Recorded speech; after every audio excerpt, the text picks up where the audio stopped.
दुसऱ्याचं चांगलं वातानी बघायची ताकद ठेवा, आपल्याला काही कमी पडत नाही असं मी तुला मित्र तवाच सांगितलं होतं. पण तरी तो कुत्री पाहून त्यांना दगड आणले चायला, त्यांचा तळतळत आता आपल्या दोघांना लागला. हे बघ बागड्यांच्या जोड्या जुळाल्या आणि आपण दोघं आज रिकाम्या जागाच भरतोय. तुला तवाच सांगितलं होतं भाई तळतळत लय घाण असतो. तर जय श्रीराम भावांनो, मी विका ब्लॉग वगैरे आजच्या नवीन ब्लॉग मध्ये तुमचं सगळ्यांचं स्वागत. रातची भाल्या 8:30 वाजता माऊ मध्ये गोण्या बिण्या भरून घेतले. एकदा आमचा धरोग्या काय म्हणतोय, नाक करते काय यावंच लागते कांदे वारायला, ते पण रातची.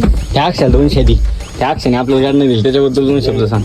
मी तुम्हाला कार्यकर्त्याचं नाव नाही सांगत, पण कार्यकर्ता मला म्हणला होता 8:30 वाजता गोण्याने आले होतो. तिने वेळेला पद्धतशीर मला केळ दिलं. तर आता कार्यकर्ता कोण असेल ना पुढचा डायलॉग ऐका, मग तुम्ही सगळं ओळखून घ्या.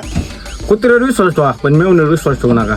घरी येऊन आवरून कार्यकर्त्यांपाशी शेकायला गेलो तर आमचा विमानाचा ड्रायव्हर ब्लॉग बनायला लागला. आता म्हणलं आता नाही ना, आता राहिला विषय पंपात होतोय. विमानाच्या ड्रायव्हरकडे पाहून आमच्या टूळीतल्या कार्यकर्त्यांना म्हणलं याचे तुम्ही दोन्ही पायदाराने एकदा दर्शन घ्या. भाऊ 10वी ते तीच ब्लॉग बनतोय, तुम्हाला अजून फोटो काढताय ना. खरं सांगायचं म्हणजे आमच्या टूळीतले कार्यकर्ते जरा जातात नासके, त्यांना केळं काही येत नाही. सकाळ उठलो ना आंघोळ करून डायरेक्ट शेतात घेऊन वावरात गेलो. म्हणलं काकऱ्या मारून दुपारी पिरून टाकू गेलो. तेव्हा तर काहीच विषय नव्हता, पण विषय डायरेक्ट नंतर पंपात झाला. लपडे लुपडे दिसायला लागले. आता मित्र मी तुला तेव्हा सांगितलं होतं दुसऱ्याचं चांगलं वाटतं नाही, फक्त तरी तो कुत्री पाहून त्यांना दगड आणले. आता त्यांचा तळतळत लागलाय, त्याच्यामुळे आपल्या काही कुठे जोड्या लागणार. ते बघ बगडे जोड्याने हिंडू राहिले. आपण नुसते आतापर्यंत रिकाम्या जागाच भरतोय भाई. आपला सगळा विषय पंपात झालाय.